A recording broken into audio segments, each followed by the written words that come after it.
예, 오늘 말씀은 에스라 8장입니다. 에스라 8장. 느헤미야 8장입니다. 에스라가 아니고 느헤미야 8장. 에스라의 율법 낭독과 초막절의 재실행을 이렇게 기록해주고 있습니다. 나팔절이라고 그러는데, 나팔절은 이제 우리나라 같으면 신년절이라고 말할 수 있어요. 새해가 막 시작됐을 때, 그날에 이제 우리나라도 공휴일로 1월 1일 날 지내고 있는데, 새해가 시작되면 나팔을 불어서 다 모여서 새해 첫 시간, 송구영신 예배도 드리죠. 첫날 첫 시간을 하나님께 예배하고 제사하면서 지내는 이러한 절기를 나팔절이라고 하는데, 종교력은 7월, 여기는 7월이라고 나왔잖아요. 7월에 7월 1일이라고 했는데, 그 민간력, 그러니까 유대는 그 종교력이 따로 있고 민간력이 따로 있고 그런가 봐요. 하여튼 복잡한데, 1월 1일 1월 1일이 된다고 부릅니다. 그래서 나팔절을 지키고 있고, 태양력으로는 한 7월에서 8월 요 정도 됐다고 말을 하기도 합니다. 어쨌든 신년회라고, 신년절이라고 말할 수 있는데, 나팔절에 이제 나팔 불어서 이제 다 모이게 해서, 그때 에스라가 많은 사람들 모아놓고, 특별히 이제 높은 단, 그러니까 학교 운동장에 가면은 초, 중, 고등학교, 특히 초등학교 같은 데 가면은 운동장이 있고, 운동장 거기에 본부석에서 단상을 높여놨잖아요. 그런 식으로 나무로 만든 특별한 그 단에 올라가가지고 율법을 낭독하고, 또 주변에 서 있던 그런 레위 사람들, 제사장들은 또 그 말이 무슨 말인지를 통역해주고, 왜 통역하냐면은 그 바벨론에서 태어나고 자라고 했던 그런 사람들 출신이 대부분이기 때문에 히브리 말을 모르는 경우가 많아요. 그러니까 통역해주고 해석을 해주는 거예요. 통역만 해주는 거 아니라 그 말이 무슨 뜻인지 또 해석을 해주고, 또 읽으면은 통역하고 해석하고, 이렇게 해가지고 아침부터 그냥 새벽부터, 그러니까 해 뜨기 막 시작할 때부터 오전까지 그러한 성경 낭독하는 것을 보내고, 이것도 에스라가 모이라 해가지고 모인 게 아니라, 모여가지고 하자는 게 아니라, 그 신년절을 지키기 위해서 모인 그러한 유다 민족들이, 그러니까 포로에서 귀환했던 자들이죠. 에스라에게 특별히 주문을 했어요. 율법책을 제발 좀 가져오세요. 그리고 그 율법을 우리에게 들려주세요 하고 요청을 한 거예요. 요청을 하고, 또 그 말씀을 들을 때 감격하고 감동하고, 그래서 자기 죄가 생각나서 울고 회개하고, 근데 지금은 그 좋은 날이니까 울지 말고 즐겁게 절기를 지내자, 이렇게 위로하기도 하고. 그리고 여호수아 때부터 지금까지 이런 적이 한 번도 없었다는 얘기는 초막절을 처음 지켰다는 얘기가 아니고, 이렇게 백성들이 스스로 자원해가지고 이렇게 감격에 겨워서 감격적으로 우리 초막절을 지낸 적은 처음이라는 얘기예요. 다른 데는 다 그냥 연례 행사적으로 하고, 또 제사장을 주관으로 왕이 주관해가지고 하고, 이렇게 했지만은 백성들이 감동해가지고 스스로 원해가지고 좀 더 규례에 대해서 좀 더 자세히 알기 위해 가지고 제사장, 족장들 이런 사람도 학사에서 찾아가가지고 좀 더 연구를 하고, 이런 경우가 없었다는 얘기가 되는 거죠. 그러니까 그 느헤미야 8장은 그 7장까지는 에스라가 안 나와요. 성벽을 짓고, 또 생활 개혁을 하고, 이런 얘기 나오고, 방해 세력이 있음에도 불구하고 그것을 그냥 극복하고 개의치 않고 끝까지 하나님의 뜻을 따라서 성벽을 다 이루고, 이런 점이 있는데, 에스라가 8장부터 에스라가 등장해요. 그 얘기는 아마 추측하기를 그래요. 에스라가 종교개혁을 하고 다시 느헤미야가 또 페르시아 왕궁에 다시 돌아갔잖아요. 갔다가 다시 또 온 것이 바로 느헤미야인데, 총독으로 있다가. 근데 에스라도 아마 페르시아로 갔다가 거기서 또 일보고 한 14년 정도, 3, 4년 정도 있다가 다시 이렇게 그 예루살렘으로 귀환하지 않았을까 이렇게 추측을 해요. 왜냐하면은 분위기가 에스라가 계속 있었으면은 저렇게까지는 안 됐을 텐데 이런 분위기가 자꾸 느껴져요. 그러니까 지도자가 아주 영향력 있는 지도자가 없으니까 막 자기 마음대로 하고 또 이방인들하고 또 연원하고 그래서 딱 정부가 다 새나가고 그래서 방해하고 간첩질하고 이런 모습이 보인다는 얘기죠. 그래서 에스라가 아마 그 페르시아 갔다가 한 14년 동안 그러니까 느헤미야가 막 온과 동시에 또 에스라는 또 불려가고 또 느헤미야가 오고 뭐 이런 상황이 됐지 않았을까. 그리고 이따가 에스라가 페르시아에서 무슨 일을 이렇게 또 맞춰놓고 한 10년 넘게 한 14년 가까이 거기 있다가 다시 이제 예루살렘 와가지고 또 이게 종교 개혁도 하고 또 종교 지도자죠. 종교 지도자고 뭐 종교 지도자 재판관 뭐 역할도 하겠지만은 느헤미야는 총독이기 때문에 생활을 관장하고 이 사회와 관장을 해가고 총독으로서 이 행정부 역할을 담당해가는 그러한 역할이라 그러면은 느헤미야는 그러니까 제사법이라든지 제사장이니까 종교라든지 하나님 법이라 해서 법과 이렇게 재판한다든지 이런데 이렇게 임무가 있는 거죠. 그래서 하는 역할이 좀 다르긴 합니다만 그래도 에스라가 계속 있었다면은 저렇게까지 그 백성들이 타락하고 또 이렇게 뭐 방황하고 그러지 않았을 텐데 이런 생각이 들어요. 그래서 아마 페르시아 그 왕궁에 갔다가 다시 오지 않았을까 이렇게 추측을 하는 겁니다. 어쨌든 이제 나팔절 그러니까 성벽이 막 끝나고 한 5일 후에 이제 나팔절이 된 거예요. 별로 그 걸어서 다니는 그 시대 때는 굉장히 척박하죠. 피곤도 덜 풀렸을 텐데. 그래서 이제 절기를 행사하는데 새해가 시작됐다는 얘기는 새로 시작되는 그러한 시점이잖아요. 그러다 보니까 그 포로 귀환해가지고 성벽이 다 마무리된 상태에서 첫 해를 이렇게 보내는 거잖아요. 그러니까 얼마나 감격스럽냐는 거죠. 그전에는 성벽이 다 무너져 있고 문도 다 불타고 없어지고 다 열려 있다 보니까 이게 생활 보완이 안 되는 거예요. 지켜지지를 않는 거예요. 그래서 또 권력 있고 또 무력이 있는 사람들이 마음만 먹으면 언제든지 와서 약탈해 가고 못 살게 굴고 이래도 뭐 어떻게 대항할 수도 없고 이런 상태다 보니까 예루살렘에 살아야 할 사람들이 다 딴 데로 피신해가지고 살다 보니까 오히려 예루살렘이 더 비어서 사람도 없는 이런 상태가 되고 이런 상태가 됐는데 그래도 뭐 느헤미야가 총독으로 와가지고 성벽을 다 쌓고 뭐 정말로 급하게 또 바쁘게 52일 만에 지었다 하면 얼마나 빠르게 됐겠어요. 아무리 그 중간중간 무너진 곳에 했다 하더라도 그렇게 심한 방해가 있었는데 그래서 성벽을 다 쌓고 문짝을 달아놓고 처음으로 새해 나팔절부터 절기를 시작하니까 이 사람들이 얼마나 감격스럽냐는 거예요. 이제 정상적인 도시 기능을 하게 되고 자신들이 이렇게 지켜지게 되고 정상적인 생활을 하고 또 하나님께 예배하고 제사하고 할 수 있게 되고 이제는 막 그렇게 불안에 떨지 않아도 되고 하는 그러한 시점이 되다 보니까 너무 감격스럽고 그래서 하나님 말씀 더 듣고 싶고 그 말씀 따라 살고 싶고 해서 요청을 하고 또 학사에스라는 또 거기에서 낭독하고 또 제사장들은 또 사람들이 많이 모였으니까 각 분야 해가지고 그 말이 무슨 말인지 통역하고 또 해석해주고 이런 시간이 뭐 7일 동안 계속 됐다고 보면 되죠. 그래서 나팔절이 지나고 한 15일, 14일, 15일 있다가 이제 수장절이기도 하고 초막절이기도 해요. 그래서 초막절을 이제 처음 지키는 그러한 모습을 이렇게 기록해주고 있습니다.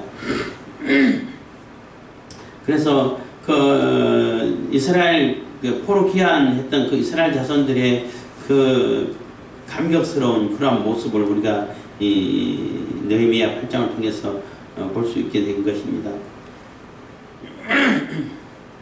8장 1절입니다. 이스라엘 자손이 그 본성에 거하였더니 7월에 이르러는 모든 백성이 일제히 수문앞 광장에 모여 학사 에스라에게 여호와께서 이스라엘에게 명하신 모세의 율법을 가지고 오기를 청하며, 그래서 백성들이 하나님의 율법, 하나님 말씀대로 이제는 진짜 살고 싶습니다 하고 백성들이 요청해가지고 율법책을 가지고 오세요. 요즘은 뭐 성경책이 워낙 많아가지고 안 읽었으면 문제있지만 소유하는 거는 한 사람이 몇 개씩이나 가지고 있고, 또 뭐 제일 많이 팔리는 책이 절대 변화가 없었는데 성경책이 베스트 1위 자리는 한 번도 뺏긴 적이 없어요.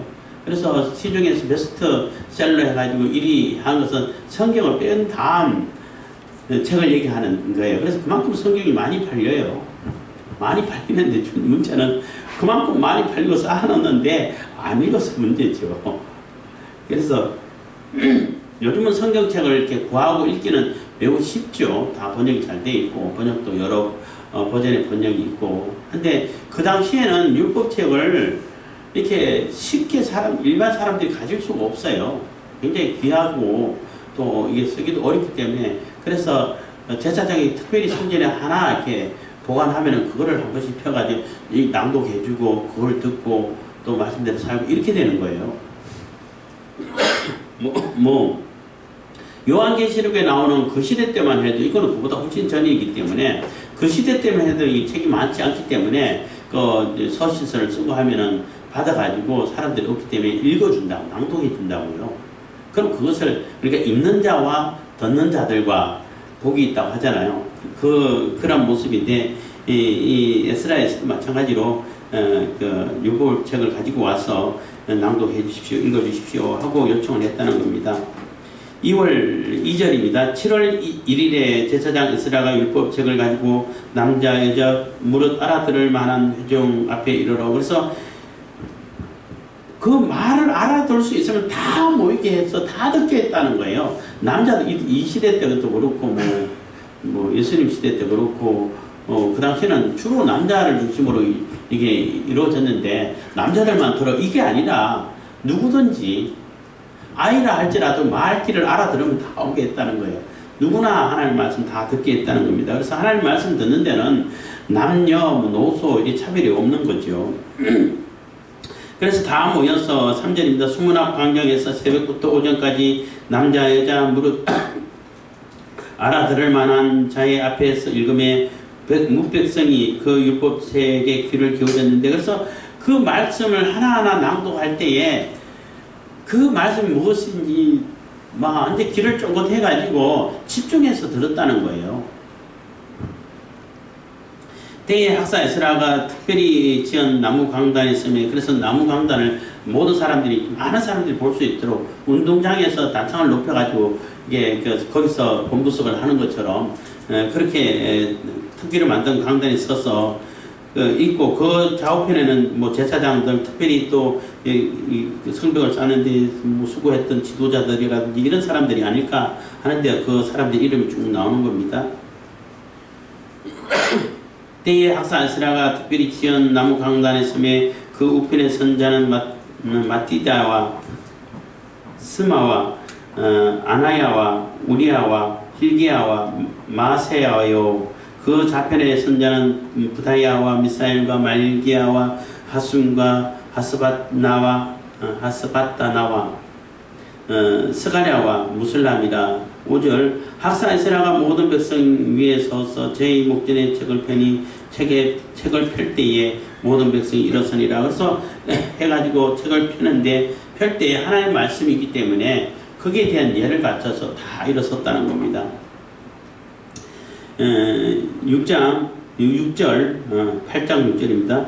에스라가 광대하신 하나님 여호와를 송축하며 모든 백성이 손을 들고 아멘 아멘 응답하고 몸을 굽혀 얼굴을 땅에 대고 여호와께 경배하였느니라.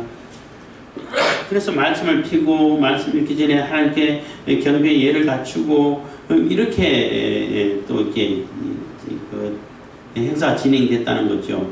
7절 예수아와 바니와 세랴바와 야민과 악국과 사부대와 호디야와 마세아와 그리다와 아사라와 요사박과 하난과 블라다와 레위 사람들이 다 그 처소에 섰는 백성에게 율법을 깨닫게 하는데, 그래서 그 학사 에스라는 그러니까 율법을 낭독만 하고 그 주변에 제사장들이라든지 뭐 레위 사람들도 율법에 전통한 사람이기 때문에 그 사람들이 백성들에게 그 해석을 해줬다는 거죠. 깨닫게 해줬다는 얘기는 아까도 얘기했던 것처럼 페르시아어가 거의 뭐 그때는 페르시아어가 헬라어 되기 전에 이제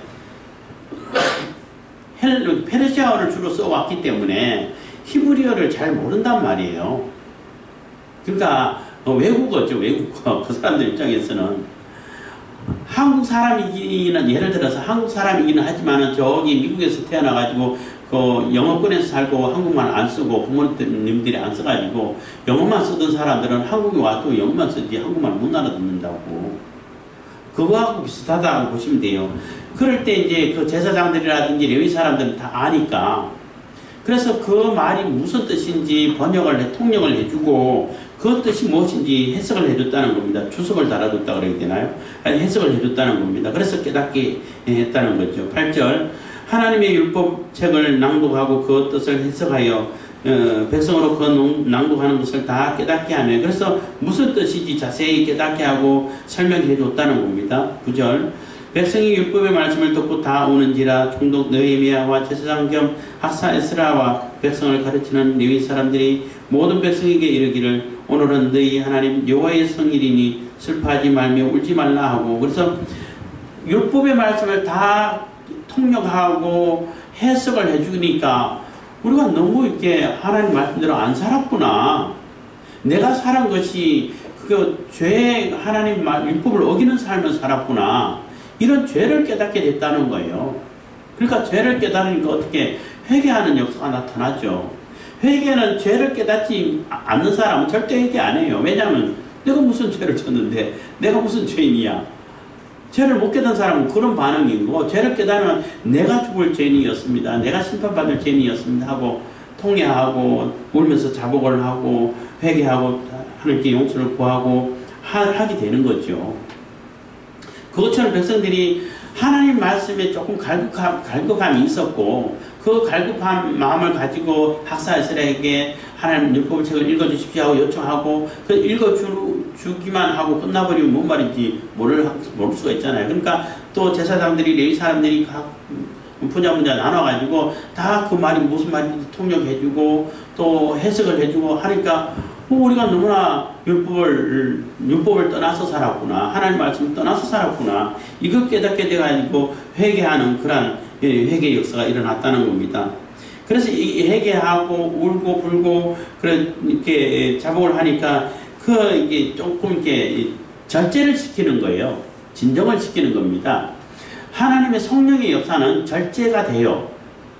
뭐 이제 옛날에는 요즘 부흥회도 잘 하는 데도 많지 않죠. 옛날에 부흥회하고 또 은사집회도 있고 막 하다 보면은 막 여기저기서 방언이 막 터지고 해가지고 막 갑자기 방언 받으니까 막 소리가 막 하고 있는데 이렇게 말씀을 전해야 되는데 방언하고 있으면 시끄럽잖아요. 그러면 절제 하면 절제가 돼. 근데 성령의 역사가 아닌 거는 절제가 안 돼. 지 마음대로 막 소리 지르고 난리 치면 보험 표시가 나요.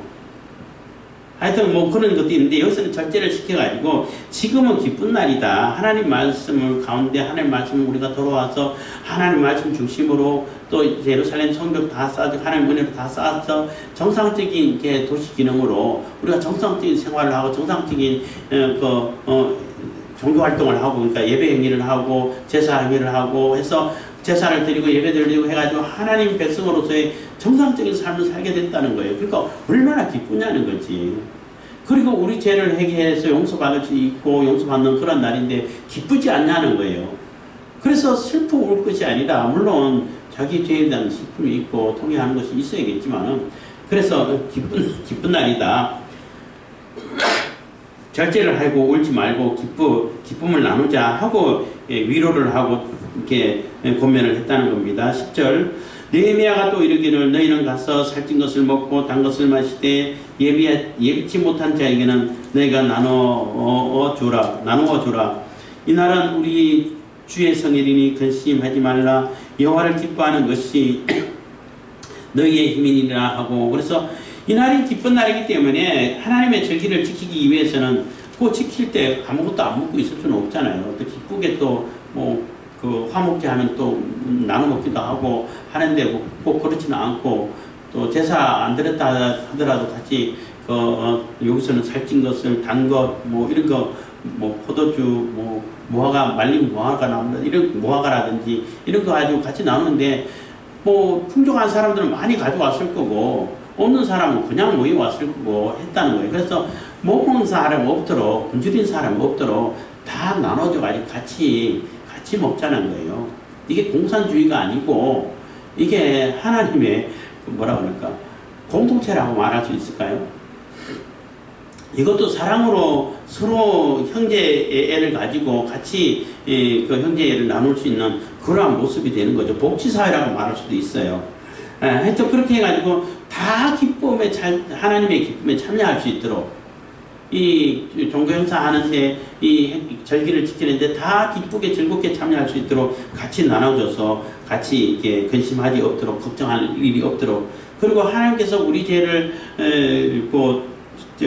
회개하는 자에게 용서해 주시고 하나님 백성으로 받아주시고 하나님께서 은혜를 베풀어 주시고 이런 날이기 때문에 근심하고 걱정하지 말고 지금까지 율법을 잘 몰라서 어기고 살아온 것도 이제 하나님께서 하나님 말씀으로 다시 돌아왔기 때문에 더 이상 걱정하지 말고 하나님 백성으로 살 수 있습니다. 이런 의미도 들어 있습니다. 11절 레위 사람들도 모든 백성을 정숙케 하여 이르기를 오늘은 성일이니 마땅히 종용하고 근심하지 말라 하며 그래서 레위 사람들도 똑같이 학사 에스라라든지 느헤미야 총독 느헤미야라든지 중심으로 주변 사람들이 지금 즐거운 날이니까 절제를 하고 같이 기쁨을 나누자 이렇게 얘기하니까 제사장 레위 사람들도 가가지고 백성들에게 그대로 또 전하는 거예요. 지금은 막 떠들고 막 혼란스럽게 하는 게 아니라 종용하고 하는 얘기는 집중하라는 얘기인 거예요. 조용히 하고 막 다른 잡담하지 말고 이게 단상에 선 에스라라든지 하나님 말씀을 계속 낭독하는 자에게 집중하라는 얘기인 겁니다. 집중해서 하나님 말씀 듣고 근심하지 말고 이렇게 하나님의 기쁨에 즐거운 잔치 자리에 참여하라는 것입니다. 12절 모든 백성이 곧 가서 먹고 마시며 나누어 주고 크게 즐거워하였으니 이는 읽어 들린 말을 밝히 알미라. 그래서 하나님의 뜻을 깨닫고 하나님의 말씀을 밝히 알고 뜻을 깨닫게 되니까 그게 마음속에 기쁨이 되고 만족이 되고 충만해지고 이렇게 되는 거예요. 하나님 말씀이 우리 속에 들어와 그 말씀이 우리에게 깨달아져서 하나님의 은혜가 우리에게 충만해지면은 그게 만족이 있고 그 채워짐이 있는 거예요. 사람들은 하나님 말씀으로 채워지지 않으면은 채워지지가 않아. 너무나 공허하고 허탈하고 하기 때문에 그걸 이겨보려고 심지어는 술 먹고 마약을 하고 이상한 환각제를 마시고 그러면은 채워지나요? 채워지지 않죠. 더 허전하고 더 몸만 망가지고 더 정신만 피폐해지고 그렇게 되는 거예요. 아무리 돈이 많아도 만족함이 없는 것인데 하나님 말씀이 우리에게 깨달아지고 하나님 은혜가 우리에게 충만해지면 감격이 있어지고 감사가 있어지고 그게는 만족함이 있고 채워짐이 있어요. 그런 것을 백성들이 경험했다는 겁니다.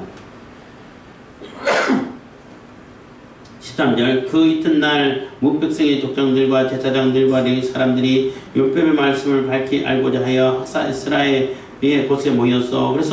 그래서 그러한 낭독이 있고 그 나팔절을 아주 감격스럽게 지내고 또 하나님의 말씀으로 또 회개하고 이런 참 감격적인 일이 있고 그 다음 날 그 행사 지난 다음에 백성들과 또 백성들이 족장이 지도자들이죠. 제사장들이 또 레위 사람들이 학사 에스라를 찾아가가지고 절기에 대해서 전혀 절기에 대해서 모르고 있다가 찾아가서 물어본 게 아니라 저 절기의 규례가 어떻게 되는지 자세하게 세밀하게 그 규례가 규칙이 어떤지를 알아봤다는 얘기가 되는 거예요. 제사장들이 수장절 초막절 읽고 그 자체를 모른다는 건 말이 안 되죠. 그래서 어떻게 지켜왔는지, 어떻게 지켜야 하는지 그 규례에 대해서 그러니까 자세히 알기 위해서 에스라를 찾아왔고 같이 의논을 했다는 겁니다. 14절 율법책을 본 적 여호와께서 모세로 명하시기를 이스라엘 자손은 7월 절기에 초막에 거할지니라 하였고, 그래서 초막절을 명령한 것을 보고 그것을 그 규례대로 그대로 실행을 했다는 거예요. 15절 또 일러서되 모든 성읍과 예루살렘에 공포하여 이르기를 너희는 산에 가서 감람나무 가지와 들감람나무 가지와 하석류 나무 가지와 종려나무 가지와 기타 무성한 나무 가지를 취하여 기록한 바를 따라 초막을 지어라 하라 하였느니라. 그래서 나무 가지를 꺾고 와서 나무 자체를 꺾고 오는 거 아니에요. 나무 가지를 꺾고 오는 거예요. 그래서 나무도 상하지 않고 이렇게 초막절을 지낼 수 있게 되는 거죠. 옛날에 크리스마스 트리 한다고 저 산에 가서 그냥 나무 자체를 막 베우고 어렸을 그때 막 그런 적이 있었는데 몇 번 하다 보니까 너무 나무가 아깝더라고. 시골에는 그런 게 없었으니까 파는 것도 없고 했으니까. 그래서 뭐 군대 갔다 와서 광명에 있을 때는 나무 가지를 꺾어가지고 철사로 이렇게 해가지고 추리 나무를 만들었는데 아주 멋있게 만들어지더라고요. 어쨌든 나무 가지를 꺾어서 이렇게 초막을 짓고 하라는 겁니다. 그래서 이 초막절에는 집에서 잠을 자지 않아요. 일주일 동안 그 초막에서 좀 허름하고 좀 불편한 것이 많이 있죠. 근데 그런 것을 왜 지키냐 하면은 유다 자기 조상들이 출애굽 해가지고 40년 동안 초막 생활을 했다는 거예요. 그것을 잊어버리지 말자는 거죠. 하나님께서 이렇게 불러내가지고 우리를 광야를 지나는 동안 지켜주시고 불기둥 불기둥으로 지켜주시고 보호해주시고 이렇게 지내온 고생을 한 것을 잊어버리지 말자는 거죠. 그러니까 특히 수장절이 있을 때에 초막절하고 같이 지키는데 이렇게 풍족한 열매를 우리에게 하나님께 주신 은혜를 감사하는데 이 감사는 그러한 고난의 기간이 있었기 때문에 이런 풍족한 열매를 얻을 수 있습니다 하는 것을 하나님께 감사하면서 잊어버리지 말자는 거예요. 지어라 하라 하였는지 16절 백성이 이에 나가서 나뭇가지를 취하여 혹 지붕 위에 혹 뜰 안에 혹은 하나님의 전뜰에 혹 숨은 광장에 혹 에브라임 문 광장에 초막을 짓대. 그래서 각자 자기 집 지붕 위에라든지 집 뜰 안이라든지 이런 데 짓고, 이런 사람들은 아마 예루살렘에 거하는 사람들일 거예요. 예루살렘에 거하면서도 자기가 광장에 가서 짓고 또 뭐 성전 공터에서 짓고 하면은 외부에서 들어온 사람은 질 데가 없잖아. 그래서 양보를 해주고 그 예루살렘에서 자는 사람들은 자기 집이라든지 마당이라든지 뜰에서 하고, 외부에서 들어온 사람들, 그 순례자들이라 이런 자들은 있을 데가 없으니까 광장이라든지 빈 공간이 있으면 뭐 성전 앞이라든지 이런 빈 공간에 초막을 다 지었어. 초막절을 지냈다는 겁니다. 17절 사로잡혔다가 돌아온 회 무리가 다 초막을 짓고 그 안에 거하니 눈의 아들 여호수아 때부터 그날까지 이스라엘 자손이 이같이 행함이 없었으므로 이에 크게 즐거워하여. 그래서 여호수아 때부터 지금까지 이런 적이 없었다는 얘기는 그때부터 초막절 아무도 안 지켰다는 얘기가 아니고 초막절을 계속 지켜왔죠. 바벨론 포로 되기 전까지는 지켜왔는데, 물론 안 할 때도 있었겠지만 왕에 따라가지고 이렇게 백성들이 스스로 자원해가지고 감격 속에서 뭐 회개하는 역사가 일어나고 또 하나님 은혜가 충만히 내려서 스스로 더 은혜를 나누고 이렇게 감격 속에 지켜진 것은 처음이라는 거예요. 이렇게 막 감격적으로 절기를 지킨 적은 뭐 처음이다 하는 얘기가 되는 겁니다. 그래서 너무나 크게 즐거워하며 18절 에스라는 첫날부터 끝날까지 날마다 하나님의 율법책을 낭독하고 무리가 7일 동안 절기를 지키고 제8일의 규례를 따라 성회를 열었느니라. 그래서 뭐 7일 뭐 시작 때 뭐 안식일이니까 또 성회를 지키고 끝날 때 또 안식일이니까 성회를 지키고 하지만 7일 동안 이 수장절을 지키는 동안 지금 나팔절에 했던 것처럼 낭독하고 또 통역하고 해석해주고 이게 7일 동안 계속 이어졌다는 거예요. 그러니까 그 하나님 말씀의 그 갈급함이 있고 그 말씀이 깨달아지고 채워지다 보니까 사람들이, 백성들이 뭐 자원해가지고 또 읽어주세요, 또 읽어주세요 이렇게 했지 않겠어요? 그래서 정말로 이렇게 감격적으로 율법을 낭독하고 율법 중심으로 하나님 말씀 안에서 같이 은혜 나누고 즐거워하고 이런 절기는 뭐 처음이라는 거예요. 우리가 하나님 말씀 안에서 또 하나님께서 베풀어 주신 은혜를 따라 가지고 절기를 지키고 예배를 행하고 또 어떤 행사를 하고 할 때에 그 속에 감격이 들어있는 거예요.